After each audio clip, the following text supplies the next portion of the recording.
여러분 안녕하십니까? 부자본색 곽병익입니다. 여러분 부자이십니까? 대답하기 참 곤란합니다. 그런데 여러분 부자 되고 싶으세요? 라고 하면 예! 그런데 공부하셨어요? 부동산을 모르면 부자 되기 어렵다라는 뜻이죠. 자, 집 잘 사는 방법 5대 병법에 대해서 알려드리겠습니다. 초대 손님 모시겠습니다. 공인중개사 박성모 소장님 어서 오세요. 예, 안녕하십니까? 네. 우선 제가 오늘 주제가 집 잘 사는 법인데요. 예. 보통 우리가 집을 잘 사기 위해서 체크하는 것들 있지 않습니까? 예. 저는 뭐 개인적으로 일단 지역이 어디냐 이런 거 먼저 살피고 이제 두 번째로 단지가 크냐 작으냐 그 외에도 또 뭐 보는 항목이 많죠. 뭐 좋은 자재로 지은지 또 전망이 좋은지 대형마트라든지 이 쇼핑센터가 가까이 있으면 또 좋아하시고 또 통풍이 잘 되는지 이렇게 보기에 좀 편안하고 아늑한지. 이런 항목은 우리 집 들어갈 때마다 꼼꼼하게 살펴보는데요. 첫 번째 예. 문을 열어보도록 하죠. 첫 번째. 주택을 구입하실 때 반드시 이제 공인중개사를 통하시라. 네. 전담 공인중개사가 있으시면 그분을 적극 활용하시는 게 좋다. 왜냐하면 공인중개사는 매일 집을 사고 팔고 하는 중개 역할을 하기 때문에 그분들은 주택을 사고 팔아주는 전문가라고 이제 인정을 할 수밖에 없는데 그 네. 부분을 인정을 하고 도움을 구하는 게 좋을 것이다. 이렇게 생각을 합니다. 그 대부분 우리가 다 공인중개사 통해서 하지 않습니까?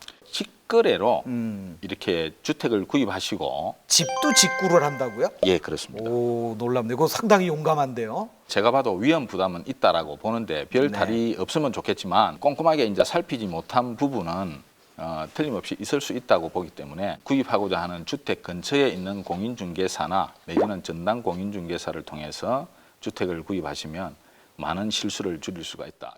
믿을 수 있는 공인중개사 여기가 포인트인데요. 공인중개사 사무실에 들러가지고 네.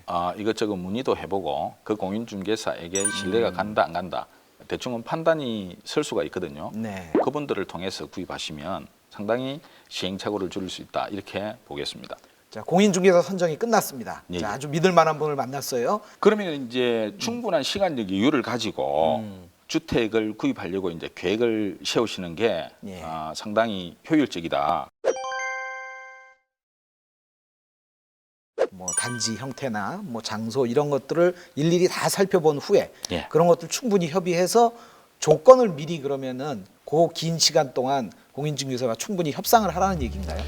무슨 아파트 몇 동 몇 호라인 몇 층 구입을 원하는 주택을 미리 공인중개사에게 알려주면 예. 공인중개사가 그런 주택이 매물로 나오면 자기 가만 고객에게 연락을 하게 됩니다. 그러니까 이제 자기가 꼭 사고 싶은 주택을 네. 좀 기다리는 어떤 지혜도 좀 필요하다. 그러면 시행착오를 확실히 줄일 수가 있습니다. 아, 공인중개사와 토론 과정에서 사실은 내가 정말 원하는 집이 뭔지를 예. 알아내는 것도 역시 또 중요하겠네요. 미리 내가 네. 이런 집을 원한다. 네. 거기에 합당한 비슷한 적당한 집을 소개해달라. 네. 그러면 구체적으로 맞는 물건이 연락이 왔어요. 예. 고객님께서 이런 주택이 나오면 연락을 하라 했는데 그런 주택이 나왔습니다. 네. 하던 일을 멈추고 빨리 뛰어가야 됩니다. 아, 여기서부터는 스피드네요. 예.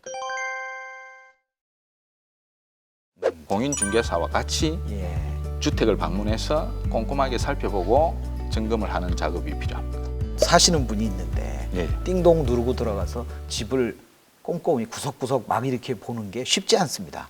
미리 준비를 해서 예. 뭐 체크리스트도 좋고요. 예. 그렇게 해서 빠른 시간 내에 예. 그렇게 알아보는 게 이게 필요하더라고요. 예를 들어서 매매할 때 중개 대상물 확인 설명서를 작성하게 되어 있습니다. 네. 그래서 공인중개사와 중개대상물 확인 설명서를 하나하나 체크를 하면서 살펴보시면 아무 문제가 없습니다. 그렇게 뭔가 리스트를 가지고 이렇게 하는 거는 뭐 그 서로 예. 뭐 신뢰도 있어 보이고 예. 뭐 괜찮을 것 같은데요. 예, 의문점이 이렇게 보이면 바로바로 질문을 해서 해결을 하시고 법률적 분쟁이라든지 이런 것을 최소화시킬 필요가 있습니다. 미리 내가 사고자 하는 조건을 충분히 공인중개사에게 이야기해 놨기 때문에 예. 한 7, 80% 정도는 이미 조건에 맞는다는 거죠. 그렇습니다. 그럼 나머지 한 20% 정도만 체크하면 되니까 예. 시간도 줄이고 확인하는 작업도 빠르고 정확하게 할 수 그렇습니다. 있다라는 뜻이 되겠네요. 예. 자, 이렇게 해서 적당한 물건을 선정해서 샀다. 예. 자, 이제 뭐 사면 되는 거 아닙니까? 그런데 이제 주택은 동산하고 이렇게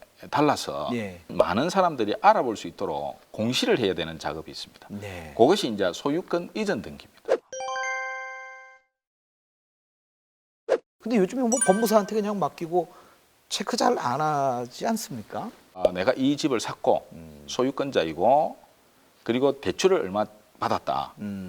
그게 이제 명기가 될 수 있도록 분명히 얘기를 하셔야 되고 전 소유자의 권리는 말끔하게 이제 말소 등기를 하셔야 되고 간혹 이런 경우도 있었습니다. 주택을 샀는데 전 소유자의 저당권 등기가 말소되지 않아 가지고 소유권자 보고 네.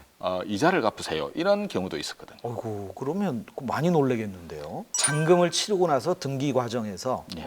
전 채권 문제가 어떻게 돼 있는지, 저당은 어떻게 돼 있는지 이런 것까지 다 확인하지 않으면 자칫 큰 손해를 보게 된다. 정확하게 나는 이런 집을 얼마에 샀고 얼마에 저당을 잡았다.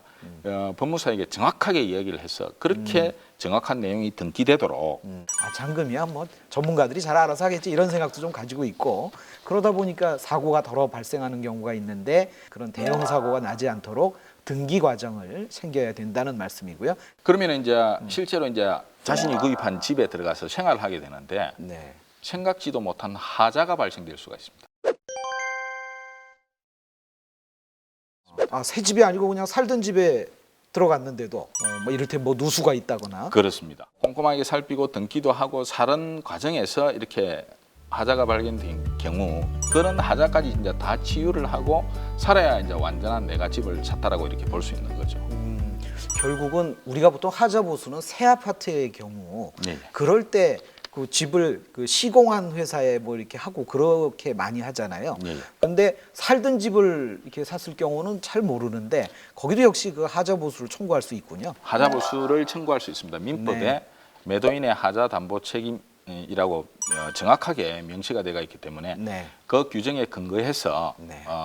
집의 하자를 치유해 달라라고 부탁을 할 수가 있습니다. 청구를 무한정 기간 할 수 있는 건 아닐 테고요. 그 하자를 안 날로부터 네. 6개월 이내에 예.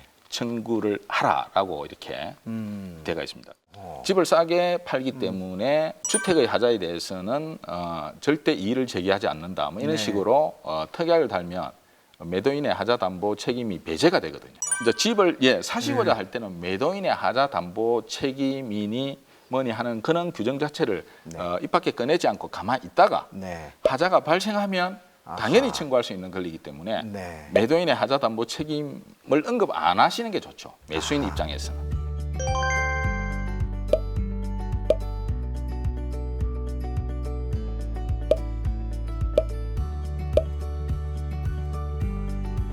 오늘 요 5가지 5대병법 잘 공부하셨죠? 자, 그러면 다음 시간 예고 좀 해주실까요? 다음엔 어떤 공부를 해볼까요? 땅을 어떻게 이제 잘 사는지, 어떻게 하면 잘 살 수 있는지, 네. 그거 한번 같이 이렇게 연구를 알아보도록 하는 시간을 갖도록 하겠습니다. 좀 생소한 분야입니다. 우리가 보통 그냥 내 사는 집만 생각을 하는데 예. 한번 다음 시간부터 저도 공부해보고 구체적으로 현실화하도록 노력을 해보도록 하겠습니다. 자, 오늘 시간 감사합니다. 감사합니다.